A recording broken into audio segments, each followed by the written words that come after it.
Hi guys, आज हम लोग पादप रोग विज्ञान का पढ़ाई करेंगे। चलिए हम लोग महत्वपूर्ण बिंदु पे बात करते हैं। महत्वपूर्ण बिंदु। पादप रोग विज्ञान के जनक एंटोन जी बरी बोर्डो मिश्रण को किसके द्वारा विकसित किया गया था? PMA limited. पीएमए मिलाडेंट 1885। आलू का मस्सा वाट रोग किसके कारण होता है?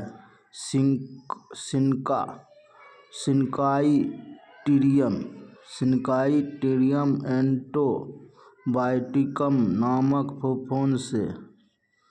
सिंकाइटिडियम एंटोबायोटिकम नामक फफूंद से। केले के बंची टॉप रोग किस कारण होता है? वायरस बीबीटीबी। आलू की लेट ब्लाइट किस कारण होता है? Phytophthora infection. फूलगोभी की कलम जड़ किस कारण होता है? प्लास्मोडियोफोरा ब्रासिका। माइक्रोबायोलॉजी के जनक हैं लुईस पाश्चर हैं। ओओजी परीक्षण किसका पता लगाने के लिए किया जाता है? बैक्टीरिया का। क्रूसीफेरी फसलों का सफेद रोली व्हाइट रस्ट रोग किसके कारण होता है? अल्बुगो कैंडिडा। पपीता का मोजेक रोग होता है वायरस से। धान का भूरा रंग का पत्ता धब्बा रोग किस कारण होता है? हेल्मिन्थोस्पोरियम ओराइजा। प्रणालीगत कवकनाशी की खोज किसने की थी? वेन एस्मेलिक और कुल्ला 1966 में। फूलगोभी मोजेक वायरस में शामिल हैं डीएसडीएनए। फूलगोभी मोजेक वायरस में शामिल है डीएसडीएनए। जैविक नियंत्रण में उपयोग किए जाने वाले बैक्टीरिया है सुडोमोनास फ्लोरेंस। अधिकतम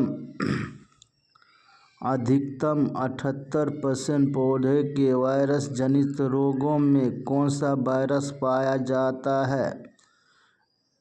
SSRNA प्लस। पादप विषाणु कुल का सबसे बड़ा एकल समूह है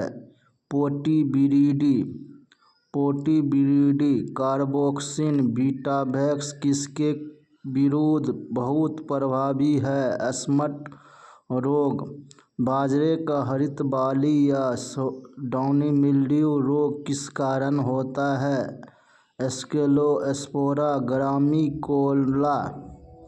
आमतौर पर वायरस का संगठन है। ये न्यूक्लिक एसिड और प्रोटीन से बने होते हैं। गेहूं के काले रतुआ का कारण है पक्सिनिया ग्रैमिनीस ट्रिटिसाई। पोरॉन्स को संक्रमण प्रोटिअसियस कण का माना जाता है जिसमें कोई न्यूक्लिक एसिड नहीं होता। अगार व्यावसायिक रूप से किससे प्राप्त किया जाता है? गैलिडियम अमासी लाल सागर शैवाल।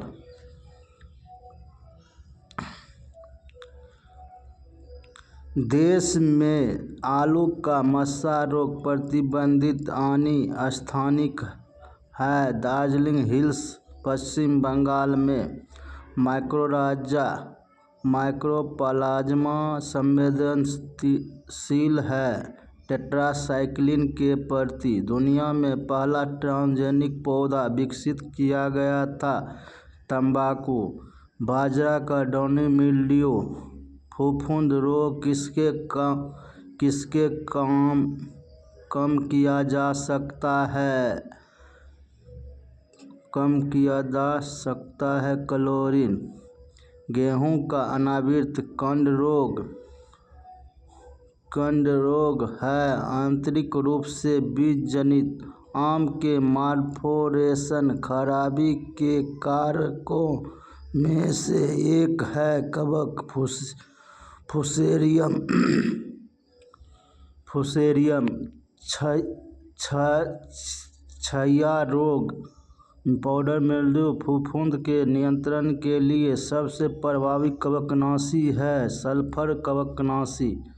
आलू पत्ती रोग वायरस रोग के प्रसार के लिए जिम्मेदार वेक्टर है एफिड्स। अलेक्जेंडर फ्लेमिंग 1929 ने पहली बार एंटीबायोटिक पेनिसिलिन की खोज की। एमएलओ का सर्पिल पेचदार आकार में दिखाई देता है और इसे स्पाइरोज्मा के रूप में जाना जाता है। सभी लक्षणों और संकेतों का कुल योग है सिंड्रोम कहलाता है। पौधे में प्रथम जीवाणु रोग की खोज की गई थी नाशपाती का अग्नि झुलस, आलू का पछैती झुलसा और सरसों का सफेद रोली फंगस का गण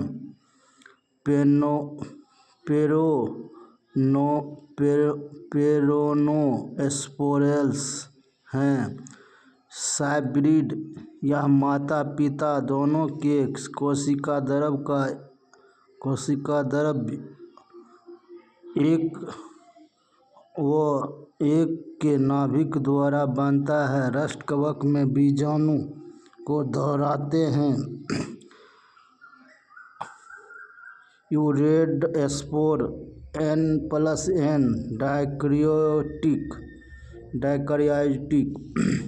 डाउनी मिल्ड्यू कवक में यौन बीजाणु सेक्सुअल स्पोर है।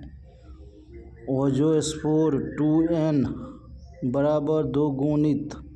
धान में ब्लास्ट रोग के प्रकोप को कम किया जा सकता है सिलिकॉन का प्रयोग करके। स्मॉल्ट फफूंद कण के अंतर्गत आता है। एस्ट्रीजिनेस ऊर्ध्व वर्टिकल प्रतिरोध को डैश भी कहा जाता है प्रमुख जीन गुणात्मक प्रजाति विशिष्ट प्रतिरोध।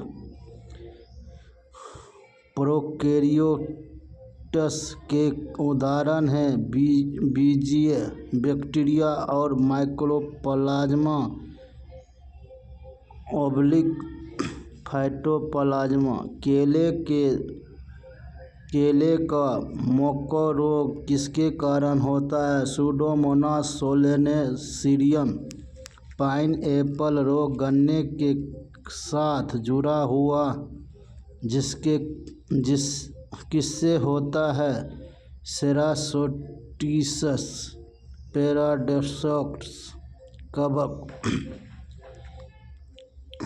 एग्रोबैक्टीरियम मध्यस्थ जीन स्थानांतरण केवल इसके लिए प्रभावी है। डाइकोट पौधे एमएलओ को मारने के लिए इस्तेमाल किया जाने वाला एंटीबायोटिक में कोशिका भित्ति नहीं होती है टेट्रासाइक्लिन क्योंकि यह राइबोसोम पर कार्य करता है। कॉफी का रस श्रीलंका में 1867 में आया था। हेमिलिया बिस्टिटिकस वायरस कणों में टीएमबी का क्रिस्टलीकरण सबसे पहले स्टैनली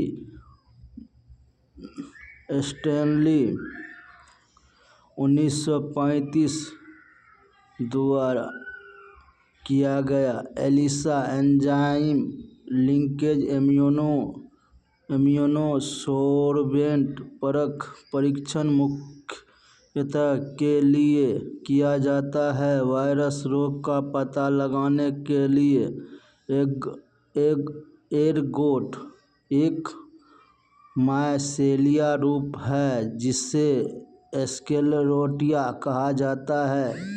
पादप विषाणु के सबसे आम वेक्टर वाहक है एफिड। बाजरे के डाउनी मिल्ड्यू फफूंद में स्पोरियम बीजाणुओं को रेस्टिंग स्पोर कहते हैं जो प्राथमिक संक्रमण के लिए जिम्मेदार है। बैक्टीरिया में ग्राम स्टेनिंग विधि किसके द्वारा दिया गया था? क्रिस्टियन ग्राम 1884। ओओमाइसीट्स कवक के नियंत्रण के लिए प्रभावी और नया कवकनाशी है। मेटालेक्सिल रेडोमिल और एप्रोन एसडी सबसे खतरनाक और जहरीला मशरूम है।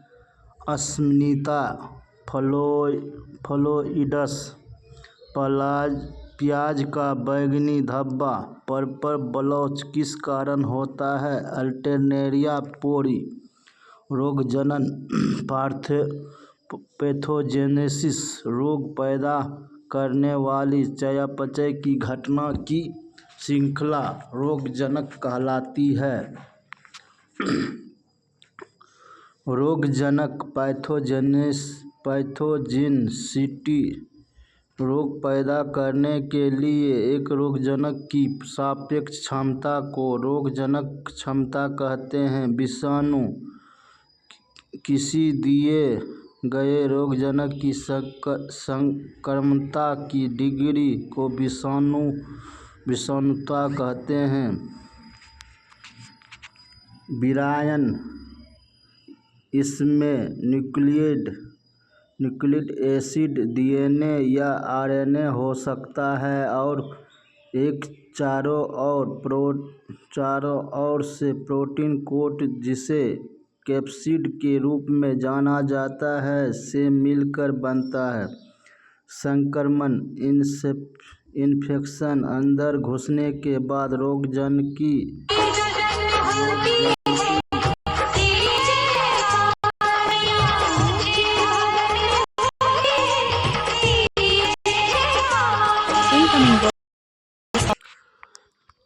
विरायन इसमें न्यूक्लिक एसिड डीएनए या आरएनए हो सकता है और यह एक चारों ओर से प्रोटीन कोट जिसे कैप्सिड के नाम के रूप में जाना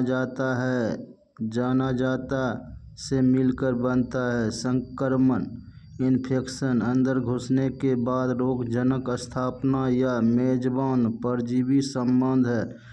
इनोकुलम रोगजनक का वह हिस्सा जिसके संपर्क में आने से मेजबान में संक्रमण हो सकता है जो इनोकुलम कहते हैं जैसे कोनिडिया बीजाणु एस्केरियोटिया आदि इनोकुलम के रूप में कार्य करते हैं।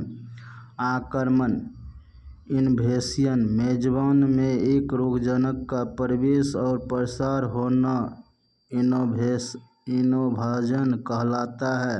ऊष्मा अवधि इनोकुबेशन पीरियड मेजबान में रोगजनक के प्रवेश होने और पौधे पर लक्षणों की पहली उपस्थिति के बीच की अवधि ऊष्मायन अवधि कहलाते हैं।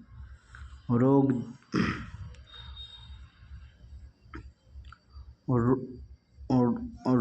संभावित डिजीज पोटेंशियल या रोग के अनुबंधित करने की मेजबान की क्षमता के रूप में परिभाषित किया गया।